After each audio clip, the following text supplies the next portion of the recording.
Hello, and welcome to Spill the Beans, where I talk about movies and series that I've watched and I love them within kind of the same genre.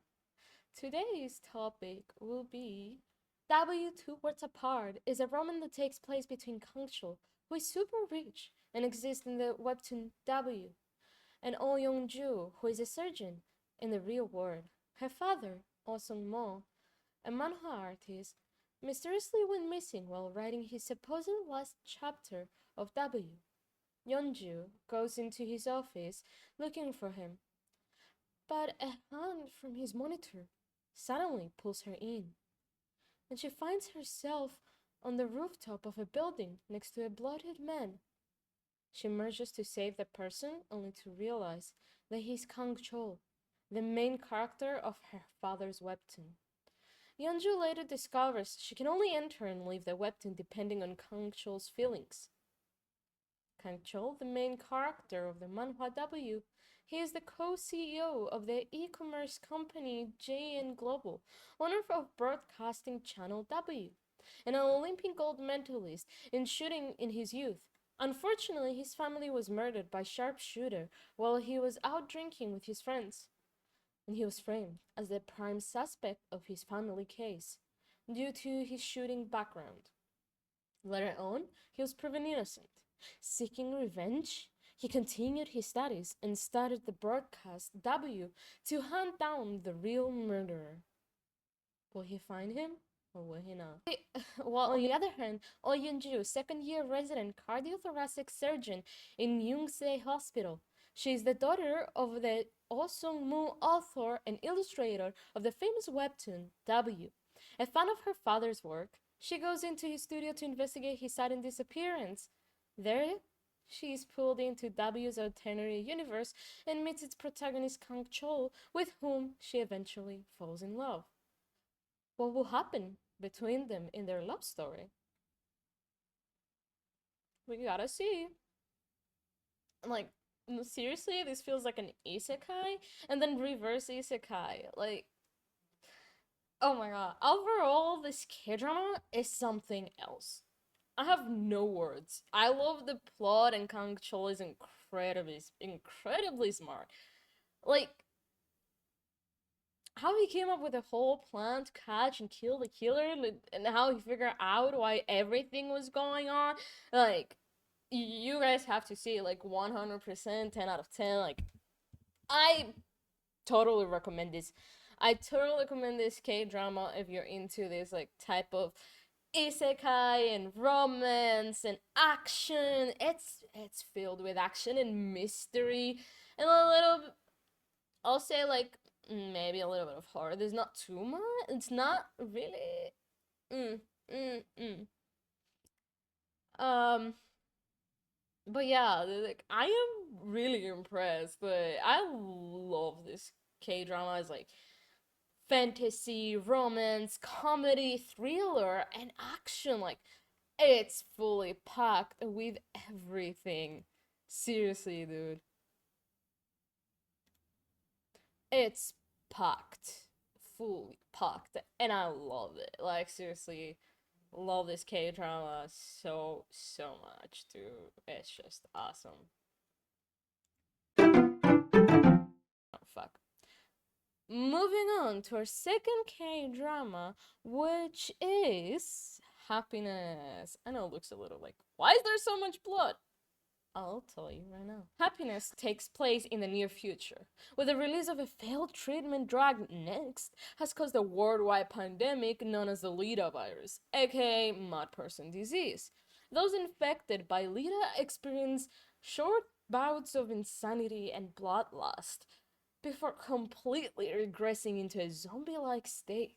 The South Korean military and police forces try to contain the spread of Lida and Next through extensive investigation and authoritative quarantine measures, while civil rights groups protest against them, believing the infected are still capable of normal human interaction. Anyways, Yoon Se-bom encounters a trainee at Special Operations Unit who is infected by mad person disease. In the struggle to subdue the trainee, she is scratched, leading her to meet Han Tae-sok at a research facility. But the facility houses many of the patients who kept under observation in order to understand and cure the disease. It is revealed that the symptoms of mad person disease are first accompanied by unabated thirst, followed by the pupils turning white, and then thirst for human blood. The disease is not airborne, but spreads through scratches and bites. With Yoon Se-bom seemingly immune to the disease, some of those who contracted the disease are ultimately able to return to their former selves temporarily. Yoon Se-bom makes a deal with Han Tae-sok, which leads her to secure an apartment in a newly constructed building. However, in order to do so, she must be married. So she asks her high school friend Jung Yi-hyun, a former star baseball player but now a police detective, and he agrees to a contract marriage. The building is luxurious and stratified, with public rentals making up the first 5 floors, and those who own apartments for the upper ones.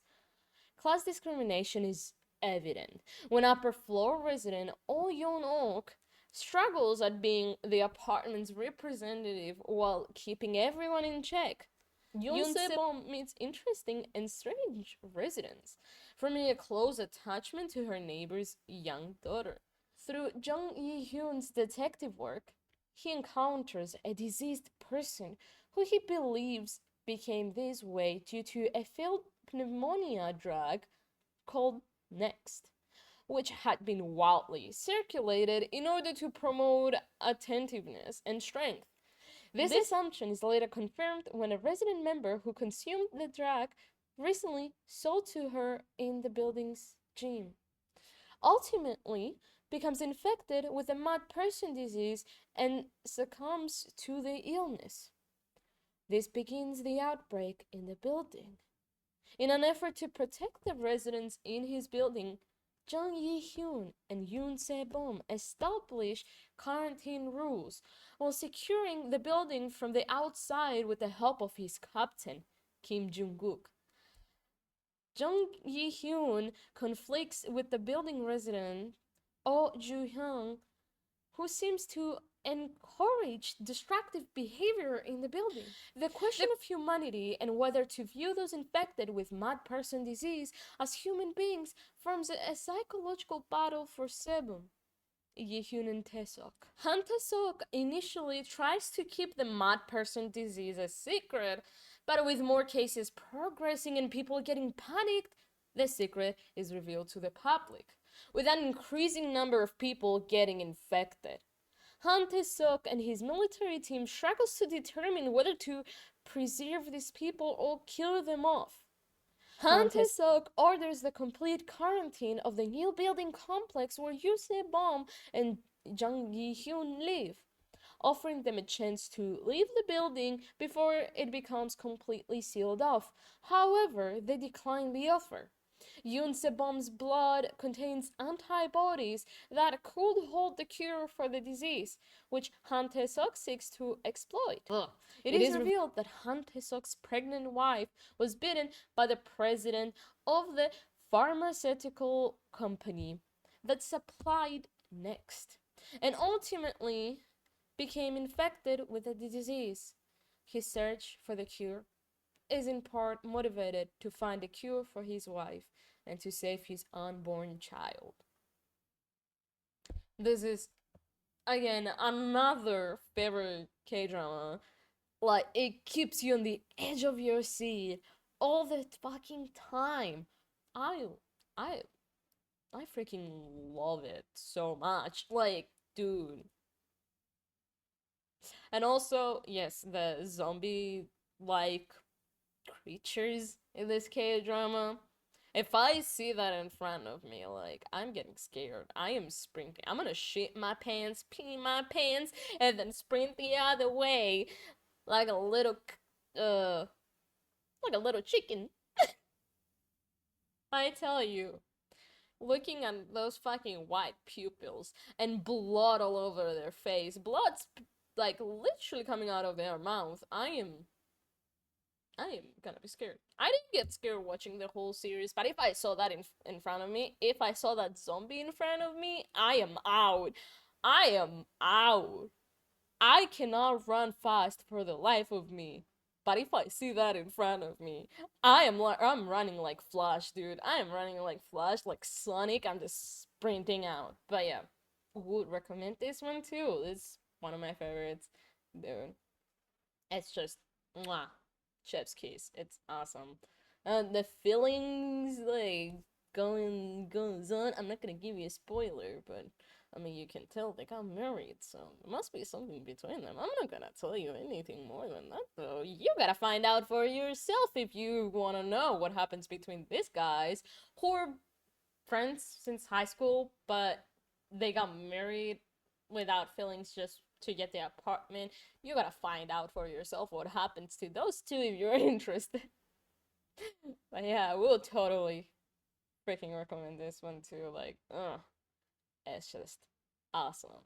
Awesome. But yeah, that's it for the 2K dramas this week. Uh, wait for next week, cause I got some more. I got some more some K dramas in my bag for just for you guys. Hell yeah! Now we're gonna move on to our second section of Spill the Beans, which is Anonymous Confessions. I will be having a link down in the description where you can find the form and submit in your anonymous confessions. My first anonymous confession is my first time. Yes, that was with my girlfriend and my grandparents on their couch. Thank God they were hard of hearing. Holy shit, dude! What the fuck, dude? Seriously? Holy shit. Okay, damn. Um,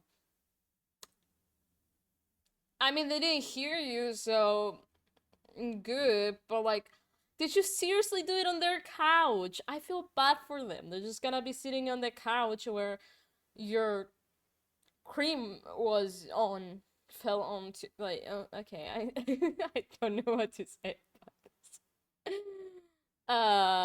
What is this? One night I ended up sexting and taking, oh my god, taking.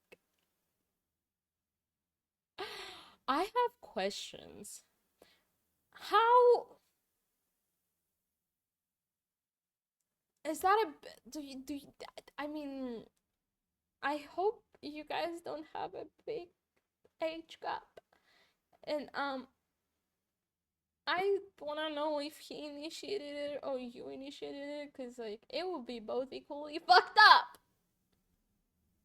Especially on his side, he basically cheated on his partner. That's that's a little bit fucked up. Alrighty. That is something. Next up, we have a whole freaking paragraph. Wow. Okay. So basically, there's a friend of my boyfriend who started texting me to help and give me advice on how to get my boyfriend obsessed with my body. At some point, he started telling me his kinks, flirting, and asking for explicit pictures of me. Note he's also in a relationship, and I know his girlfriend. Oh. Oh. One day he told me he wants to cheat on his girlfriend with me. Oh! Oh! He even went on the hunt to find videos of me on the internet to see how my body looks like. Oh, that just sounds straight on like stalker, like obsession overload. Like, whoa. Because I didn't want to send him pictures of me. That's good of you for telling him no. But he's just too much of a creep. He went on the hunt to find videos of you. Ooh. Ooh. He was telling me I'm better than his girlfriend and he was bad mouthing her to me. That's crazy. That's fucking crazy, dude. That's some obsession and stalking, and he sounds like a red flag. Like, please step away, dude. Step away. I didn't tell her anything because I'm scared it will backfire on me and he will try to ruin my relationship. That's a good thought. Just move away. Like, do not deal with him anymore. And I think, yeah, he sounds like a guy that he will backfire on you and go tell your boyfriend and ruin your relationship. He does sound like that guy. So I would tell you to like step back, like take a step back and do not interact with him anymore. Never. Never again. Do not interact with him. Like, Also, he sent me explicit photos and videos of himself. So this guy is trying on cheating, like the other guy that we, like the other one who was sexting. Oh my god, like the other taking guy previously that was sexting with someone within my chat, one of my viewers. Oh, why do I feel like this is like it's about? I feel disgusted and don't know how to go about it. Okay, just take a step back. It feels oddly familiar. I feel like this will be probably the same person doing it. Do these two viewers know each other? Oh, just I don't know. I don't know, dude. I'm making assumptions here. I'm not sure. But I feel like these two viewers I don't know. It's just my assumption. I'm just making things up right now. It might not be true. Yeah, you never know. I'm just saying like what if these two viewers know each other and this was the same person that did it to them? You don't know. You never know, okay? I'm just making assumptions here, chat. Everyone, I, it just sounds oddly familiar. But yeah, whoever, put in this submission, take a step back and never talk to the guy again. If you're friends with his girlfriend and like you guys play together or something, I don't know. You guys can continue playing, but I guess you cannot. But like keep it a secret because he might backfire you, as you said. He does sound like that type of guy that he will backfire on you and spill the beans, spill the beans to your boyfriend, and that will potentially ruin your relationship. So yeah, I think you should, yeah, you should take a step back. You know, even though you didn't do anything wrong, he would maybe change your words and go tell your boyfriend stuff that did not happen to try and ruin it, as you said, try and ruin your relationship. So just take a step back and don't deal with them anymore. Like, if you want to keep hanging out with his girlfriend, you can go ahead and do that, but keep it a secret, okay? Don't meddle into that business. Uh, but yeah, that will be it for today's Anonymous Confessions, and I'll see you all next time for the next episode of Spill the Beans. It was an episode, I gotta say. That was a big bomb. It was a big drop for the first fucking episode. But yeah, next week will be another 2K dramas that I have in my bag and more Anonymous Confessions. Let's go. Yeah, see you all on the next episode, or maybe the next video that I upload, because I never know. I have videos packed up and ready to edit and upload, but I haven't messed with them at all. But yeah, I'll see you guys on the next one. Have a nice day or night, whatever it is. Bye bye. Oh, you do, on the other hand. Second year resident cardiothoracic. Fuck! I cannot even say it. Cardiothoracic. Cardiothoracic. How do you say that word? Cardiothoracic? Cardiothoracic? Cardio. Cardiothoracic. Cardiothoracic. Okay. I got it. Hidden. Cardiothoracic. Every listener's secret, a melody to share. This podcast is a symphony of souls laid bare.